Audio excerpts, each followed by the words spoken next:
I'd like to tell you about a show of epic proportions. I prefer me some magic when I'm trying to get in and out of houses, undetected. I prefer me some magic. A show where the boundaries are pushed. I like spam. Is there something wrong with that? No, nothing at all. If you prefer meat with jelly on top of it, go right ahead. I'd like to tell you about that show, but that is not this show. This show is the Fortean Slip, with host Chris York. I have a tendency to go to dark places with my humor. It is what it is. It's not going to change anytime soon. Co-host Steve Alcorn. It was so earth-shaking and mind-blowing that even John Teeter in the future knows about it. And reoccurring, ever-present special guest, Matt Knapp. Yeah, somebody should have put out like a giant bug zapper and just ended that whole Mothman debacle. A show that lacks taste, a filter, and listeners. Are you listening? Are you like hearing the fucking fart? Yeah. Right, not just smelling it, you're hearing Not just smelling. Audible as well. That would be something else. Oh, But you I have do. parts that you can't tell if it was you or not. Well, yeah, because What you are about to hear may be offensive, but we don't really give a fuck.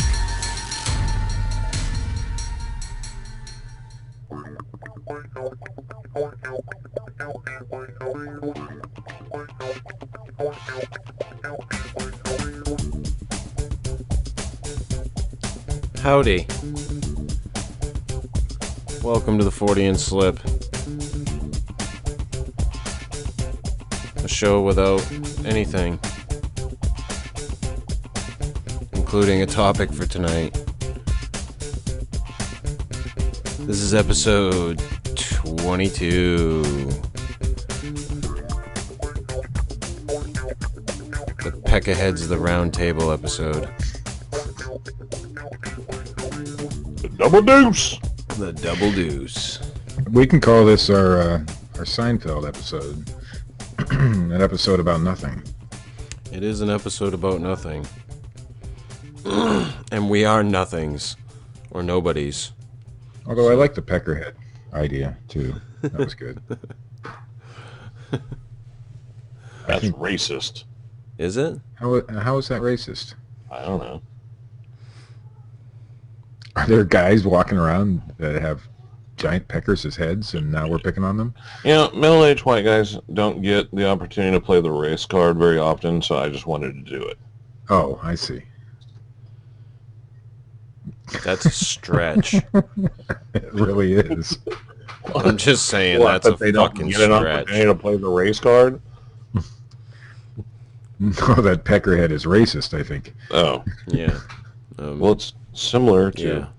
that other term Yes, that other term. that I will avoid now at all costs. Moving on. Yeah.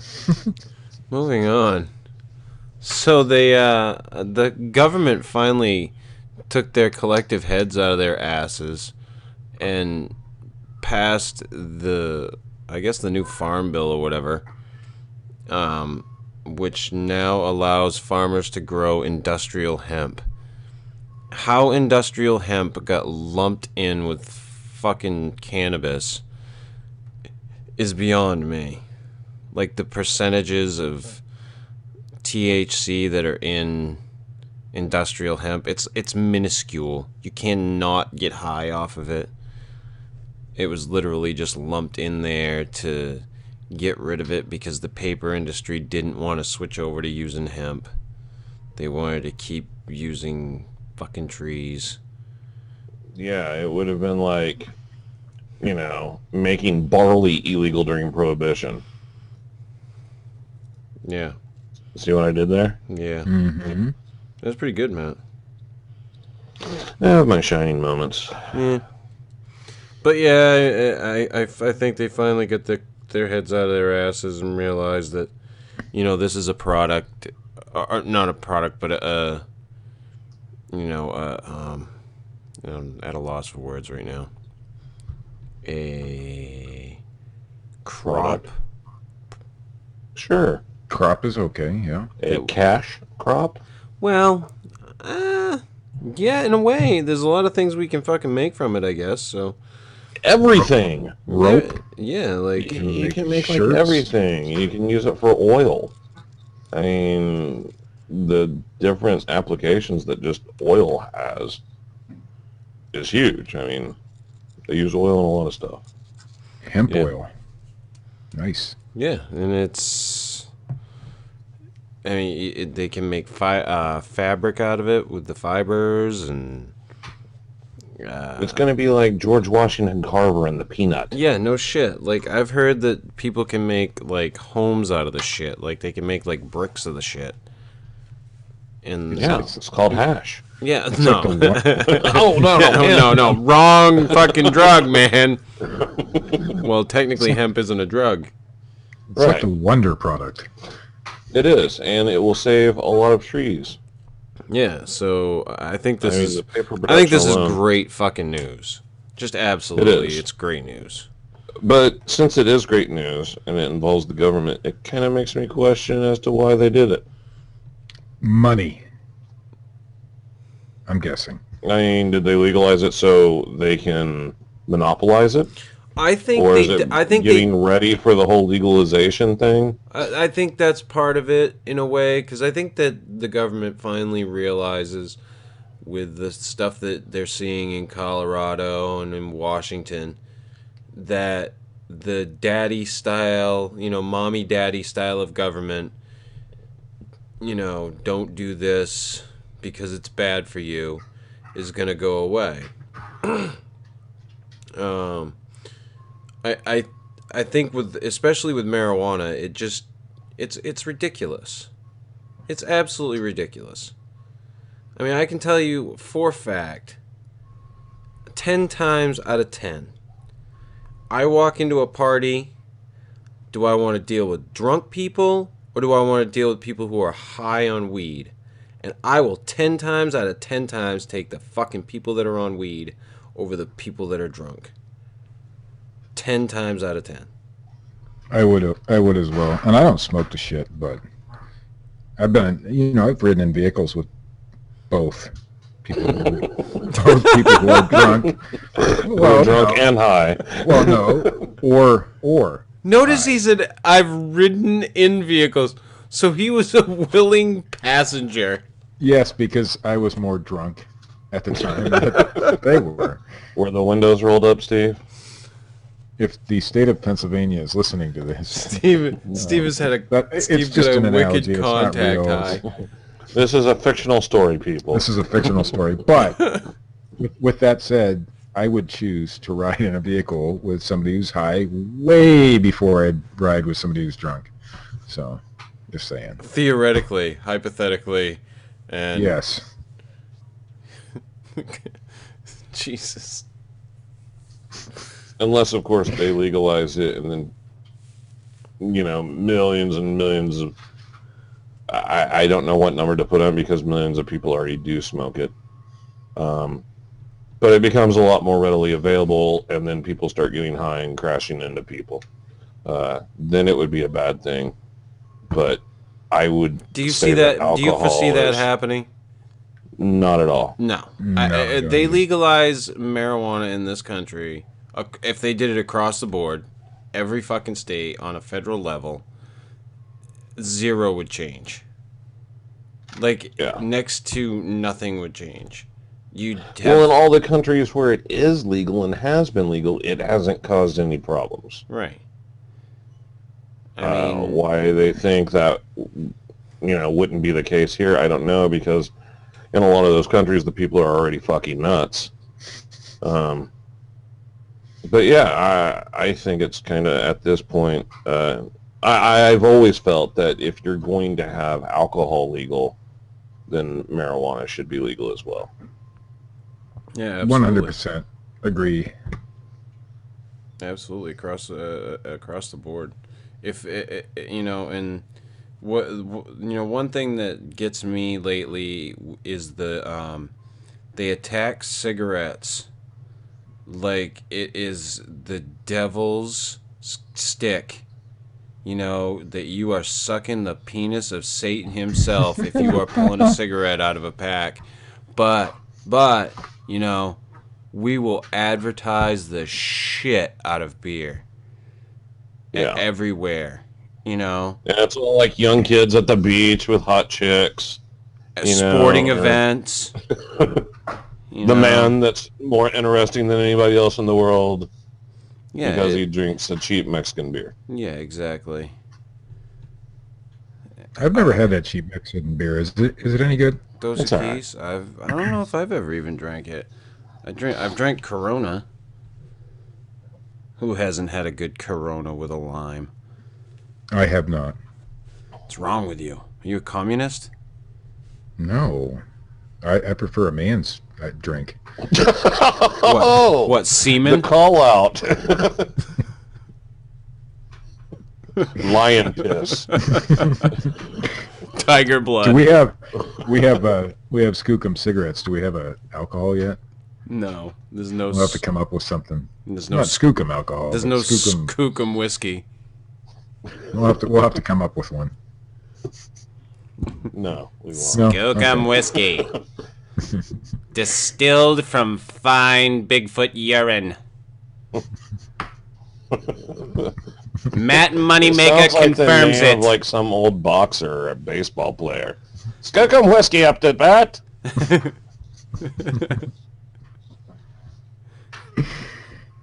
Tonight for one night only, we have Skookum. Sunday. At New England Raceway. But yeah, legalization of hemp. For farmers to be able to grow that, it is... I mean, there's a lot of things that it's going to change. I know there are a lot of companies in the United States that are allowed to sell hemp products, but because you can't get hemp within the United States, they have to import it. And you're only allowed to import so much at a time. It's absolutely crazy.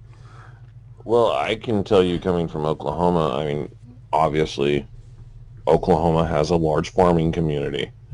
And the way that the government screws over farmers, period, to allow them to essentially have a new form of income is great. This will help the economy. This will help in tremendous ways throughout the United States in different levels and different systems. So, yeah,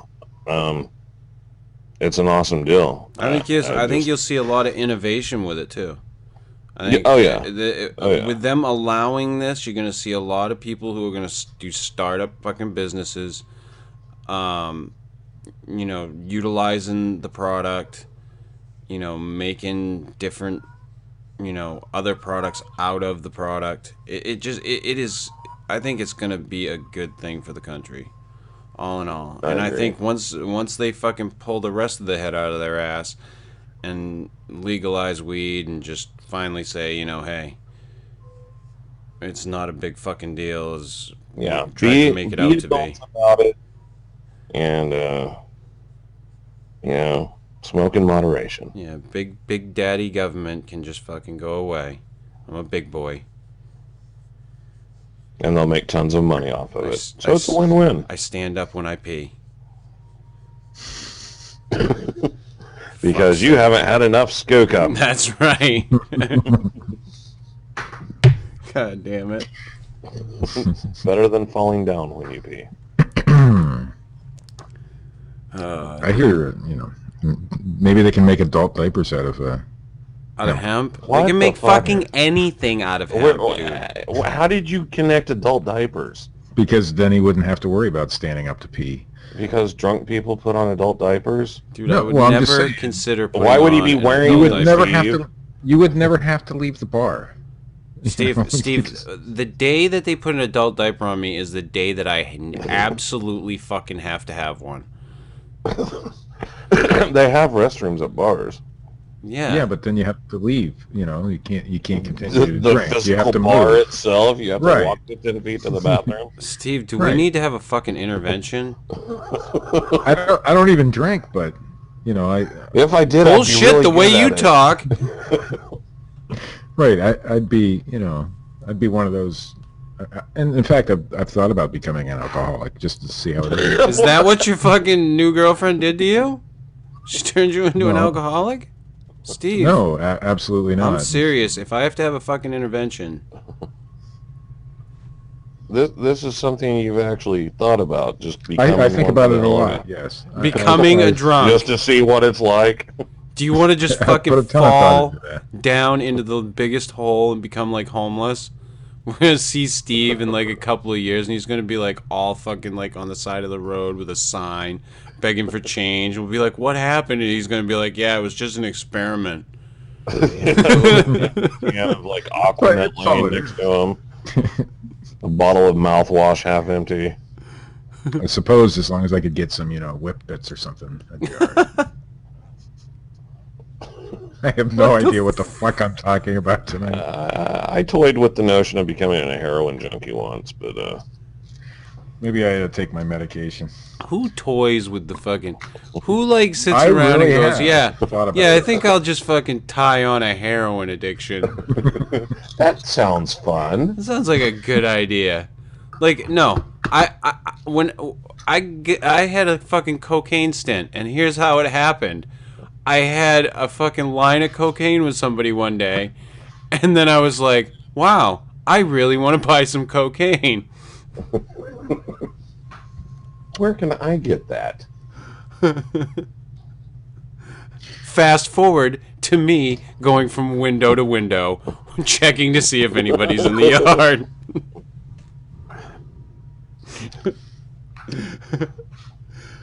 Yeah, Could I have some paranoia, please? I would go ahead and put out the suggestion that Steve, don't actually become an alcoholic. It probably wouldn't be that much fun. Yeah, don't become a cocaine Yeah. addict either. Searching I'm not a searching very- on the carpet and finding like fucking salt crystals and thinking it's coke is not a good idea. Yeah. I'm not a very good drunk anyhow. So Trying to light pieces of cracker on fire.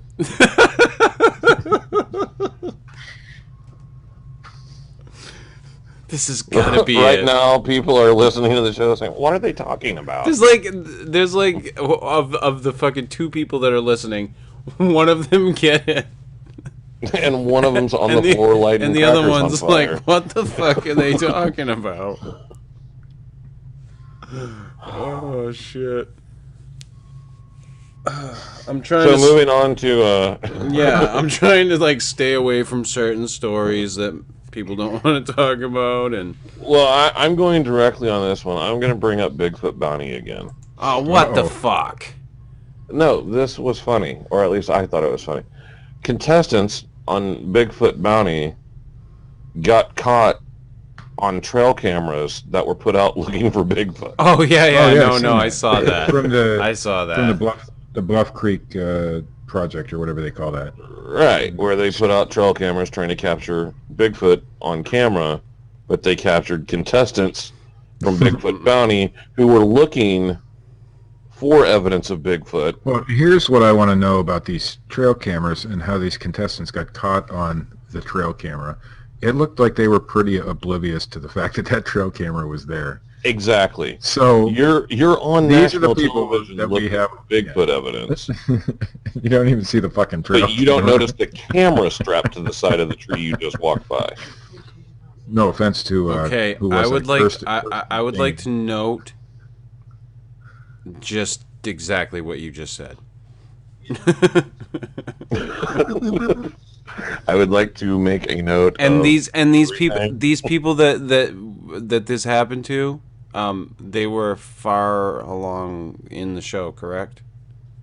Final three. Final three. Final three, and they're so good that they're oblivious to the trail cam. Not just them, the camera operators that were with them. It was like a total of like 8 people, I think. Yeah, woohoo. Either somebody's really fucking good at hiding a trail cam, like fucking special forces style. Like, and whenever the camera's like doing its thing, you know, like clicking on and all that, they just keep walking by it. Well, I guess what could be said good about that is, you know, they had a map to the Patterson-Gimlin site, so at least they can read a map. They got there because that's where those cameras are. So. They can read a map, or they had a fucking GPS. Well, actually, you know, the girls' team did have a GPS, so that was probably why they actually had it more. Ta-da. But we fucking hearing Steve's cat. Your fucking cat is fucking whining to get laid, isn't it? Yes. It's fucking great. Is. Wow, wow, wow. Fuck my pussy. Wow, wow. That's all that cat's saying. That cat is just whining. Drill my vagina. I couldn't sleep last night because of that shit. Damn cat. God almighty. I won't go into the rest of the story on this show, but I think I mentioned there's only one way earlier.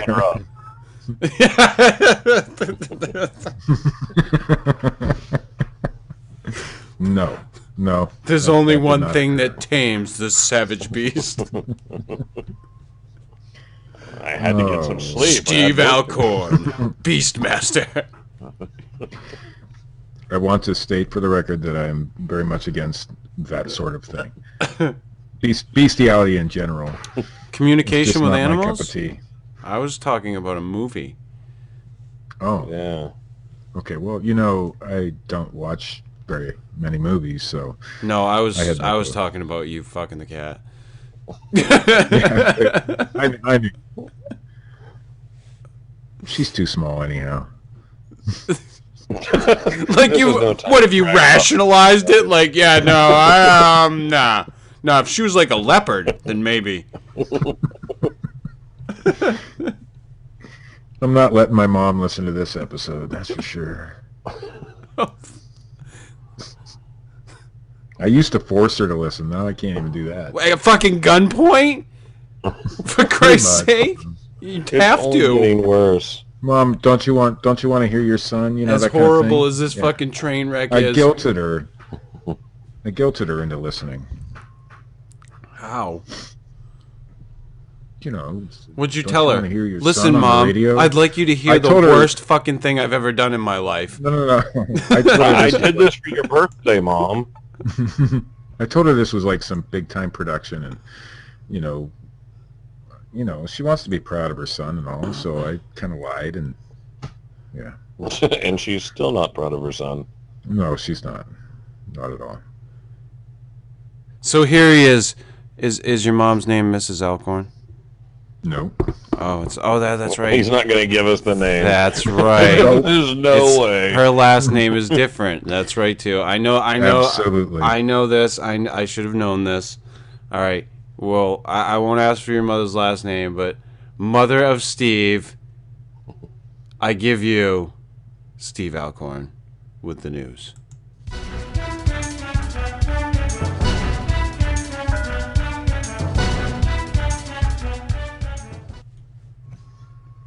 Maybe she can be proud of this part. In our first story from Open Minds TV, I don't know, something or other. Retired astrobiologist will present evidence of extraterrestrial life at a UFO conference. Controversial astrobiologist Richard Hoover and his colleagues at the Center for Astrobiology at the University of Buckingham have been making worldwide headlines for years due to their claims that scientists have already obtained valid evidence of extraterrestrial life. Hoover will be presenting some of this evidence at the International UFO Congress at the Fort McDowell Radisson in Fountain Hills, Arizona on Thursday, February And I want to 13th. note he's the controversial scientist. And I'd like to note that the Radisson is the axis of all that is UFO. Hoover's controversial claims caught major media attention while he was working as the astrobiology group leader at NASA's Marshall Space Flight Center in Huntsville, Alabama in 2011. Janitor. In March of that year, Fox News ran a story about a sneak preview they received of a paper Hoover submitted to the Journal of Cosmology in which he claims to have found evidence of microfossils inside a meteorite. Sweep, sweep, sweep. All day long. Hoover also at one time created the vacuum cleaner. Hoover told Fox News, "I interpret it as indicating that life is more broadly distributed than restricted strictly to the planet Earth." The editor-in-chief of the Journal of Cosmology, Harvard astrophysicist Dr. Ruby Shield, said Hoover's paper was peer-reviewed and said he agreed with Hoover's conclusions. However, other NASA scientists and many mainstream astrobiologists remain skeptical. And called it bullshit. The ensuing debate on Hoover's findings played out across international headlines. Dr. Mulder Ketchum did DNA testing on his findings and discovered that they were alien. Hoover is currently a visiting scientist at Athens State University and visiting research professor with the Center for Astrobiology at the University of Buckingham. And lemurs. And mental hospital. The International UFO Congress is an Arizona-based organization dedicated to the dissemination of information related to the many areas in ufology. It was established in 1991 and hosts an annual conference, which is the largest of its kind in the world. It features presentations given by authors, researchers, experts, enthusiasts, and those who have had witnessed paranormal or anomalous phenomena from all over the world. It also provides a forum to discuss the experiences and findings. This event usually has over 20 speakers, a film festival, tons of vendors, and as well experiencer sessions. Topics generally covered are abduction, UFO sightings, UFO crashes, crop circles, paranormal experiences, government conspiracy, and much more. And a sex offender list. In our next story, this one's from the Huffington Post. Texas, Chupacabra sightings. A Texas man claims he's seen an animal that he believes to be the legendary Chupacabra running around in a gated community. We need to call up Bobby D on this one. It's in Texas. Resident Scott Black took photos of the animal in the backyard of his condominium in Houston's Memorial neighborhood last Sunday. Black, who has seen the dog-like animal 4 separate times, believe it is a chupacabra, a mythical beast believed to feed on the blood of goats and other animals. Big, long, pointy ears, long tail, had no skin or no fur, but you could see splotches of gray, Black told KXAN. You mean like a mangy all the other dog? foxes with mange that they've captured calling chupacabras? Mm-hmm. After snapping photos of the alleged chupacabra, he sent them to a trapper from Ohio who visited and left cages to try to capture it. What? Houston animal control expert Claude Griffin believes the chupacabra could be the result of crossbreeding by exotic pets. Yeah. Cross-breeding pets. People are actually inbreeding the animals and letting them go and claiming that they're catching them, Griffin told KOKH. They are practicing the perfection of inbreeding. Chupacabra sightings occur with some frequency in the southern United States, but there's a debate as to what the bizarre animals actually are. In October, a chupacabra spotted rummaging through garbage in Mississippi neighborhood was thought to be a coyote with a particularly bad case of mange. About a month before that sighting, a man in northern Mississippi claimed to have killed a chupacabra on his property after the animal got into his chicken coop. Local animal officials told JTV that it was probably just a mangy dog. And in our final story, and my personal favorite, from the bbc.co.uk, alien and witchcraft calls to the Devon and Cornwall police. Reports of witches and ghosts were among the emergency calls Devon and Cornwall police attended to in the past 3 years. 35 reports citing various mythical beasts or extraterrestrial activity were made since 2010, with officers investigating 18 of those. The Police Federation called for a public debate to discuss priorities and the screening of calls. Police said they graded every call according to risk to life. So none of the calls were answered. Did they star 6ix9ine that bitch? Officers attended reports including a customer refusing to leave a premises in Torquay, shouting she was possessed by a ghost, witchcraft in Redruth, which has been going on for months, a man in Saltash who thought a caller was the ghost of Christmas past. Officers gave words of advice to someone claiming he was an alien from another planet. The details... Was this the fucking Art Bell show? Did somebody mix up the number? The details released in a Freedom of Information Act request revealed that a person who thought they were a werewolf and told the force they wanted to go running on the moors refused assistance. Well, then go running. I mean, you call the police beforehand. Reports which officers did not attend included a man who said ghosts were sitting on his living room chair. Nigel Rabbits, chair of Devon and Cornwall Police Federation, said it had continually raised concern about demand versus resources, the need for investment and training of staff who take the calls, and managing the public's expectations. He said there should be a public debate as to what the public sees as priority. I hear the disembodied voice. How resources should be distributed and what percentage of the calls for service should be screened out. Fuck my pussy. A police spokesperson said, while we would always encourage the public to call the police if they have a genuine Wouldn't it be cause so or need. awesome if fucking human women did something like that you like knew that they wanted to get nailed? No. We would ask that anyone who Instead thinks they very act all coy. before making an emergency call as a joke or prank. And say no. No, That's I don't the want news, to do fellas. that. Would you guys leave my cat alone? God almighty. That's the news. Steve's cat is brought to you by Skookum Cigarettes.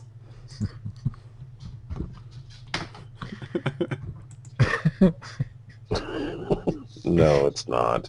I can't believe some of the things I said on tonight's that would show. be so I really great can't. though if fucking like women like all of a sudden they just fucking and you're like, damn.